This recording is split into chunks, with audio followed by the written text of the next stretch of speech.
As the story goes, my mom went into labor with me while canoeing with my dad on Lewis Lake as a thunderstorm broke across the sky that Sunday afternoon, and while my current sailboat expedition was being built somewhere near Lake Erie by the Custom Flex factory in Toledo, Ohio. As a child dreaming of having my own sailboat, it was not to be for many more years. Feeling refreshed and having had a little exercise, I climbed back aboard and decided I would take a nap for the next few hours. My plan was to sail through the moonlit night up to Federal Dam and the next morning blow the entire 15-mile distance back to Walker. I crawled into the cabin and closed my eyes. I rolled over and closed my eyes again. I flipped over like a strip of bacon and now my eyes were wide open. This was not going to work. It was simply too hot. Even in the shade of the island and the cabin doors wide open, it was stifling. The heat index was over 100 degrees and the air extremely humid. I decided to get underway again. It was at this point the tone of the day began to change dramatically. I was just clearing the north tip of Bear Island and coming into full view of the lake to the west when the wind, which was coming from the southeast, completely disappeared. I could see one other boat on the water. There was a fishing boat with a couple of diehards out for an afternoon of trolling.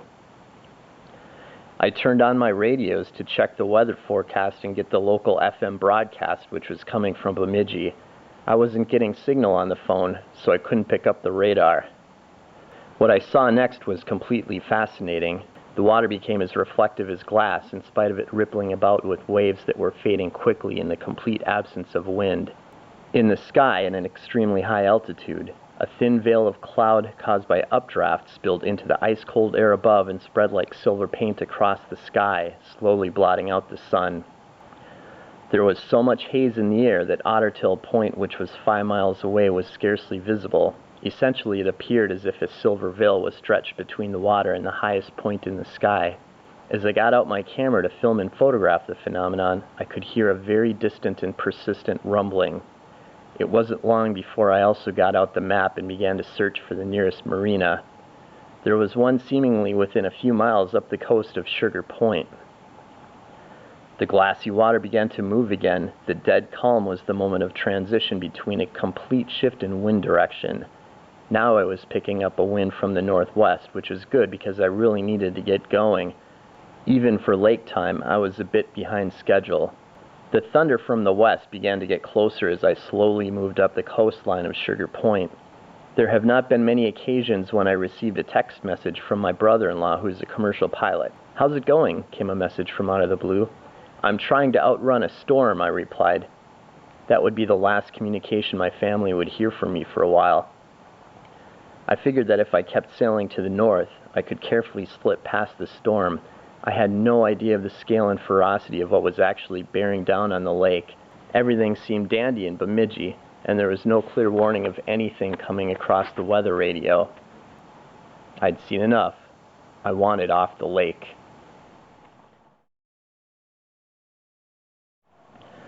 I could see a 30-foot sailboat ahead of us. The sailor was having trouble with his sails. I thought that was a little unusual for a sailor on a boat that size. Eventually his sails went up and the boat was under control again, and he quickly exited the bay. I couldn't help but notice that the waves began to grow in scale as we crossed further into Trader's Bay. We can handle this, I thought, but the waves didn't stop there and continued to grow and grow. Okay, this is good enough. You can stop getting bigger now, but they just didn't.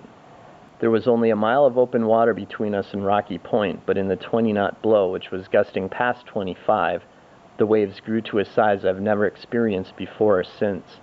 Suddenly, a gust of wind caught our solar panel, which was only held down to the deck by a bungee cord. It took a trajectory that would send it overboard, but Lissa reacted quickly and caught it.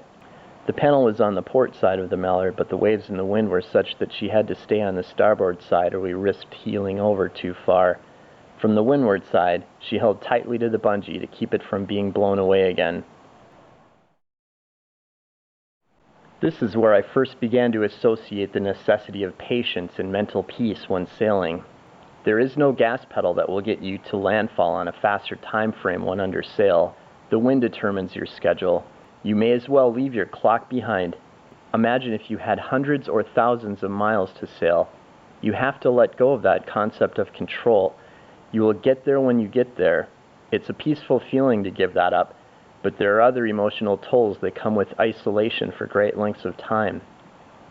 It's important to have a healthy and resilient relationship with your mind. I dropped anchor and activated an app on my tablet that would set off an alarm if I happened to go adrift. Going adrift in the middle of the night would not be the best thing to awaken me from slumber. The worst case scenario would be that I would plummet over the dam a mile downstream. The more immediate danger would be trying to fit under the train bridge only a quarter of a mile away. There's only one response to wondering if that would work. It wouldn't. Upon catching the bridge, the boat would spin aft, and if it didn't begin to capsize in mid-turn, would plunge the bow into the water as the stern went up, likely flooding and sinking it if the mast didn't snap off by this point. It would be a very dangerous scenario. If I had given it much thought that night, I probably wouldn't have been able to sleep. The Mallard had been beached since Saturday and looked very cozy on the sand. Before casting off, I swapped electric outboards with my father in case I might run into trouble and need the extra power. My father gave me a push from the sand, and I let Expedition go adrift, knowing she would eventually be pushed further out by the wind. I had some trouble attaching the outboard, and just as I was about to lock it in place and raise the sail, we exited the lee of the western shore. A gust of wind took me by surprise and swiftly stole my ball cap, sending it into the lake. It made me think of Lys's hat and how we raced back around to pluck it out of Leech Lake. There was no way I could turn back and pluck the hat from the water this time. It was my favorite hat, but there was nothing I could do. The only direction the Mallard was rigged to sail that day was with the wind, and I couldn't go back. The cap filled with water and disappeared in the cold, dark lake. On our last sail of the season, Expedition was pulling with the spirit of a sled dog. We rolled atop the enormous waves with a bearing that would ensure our direct arrival at the public access. It was a one-take deal. If we missed, again, there was no going back.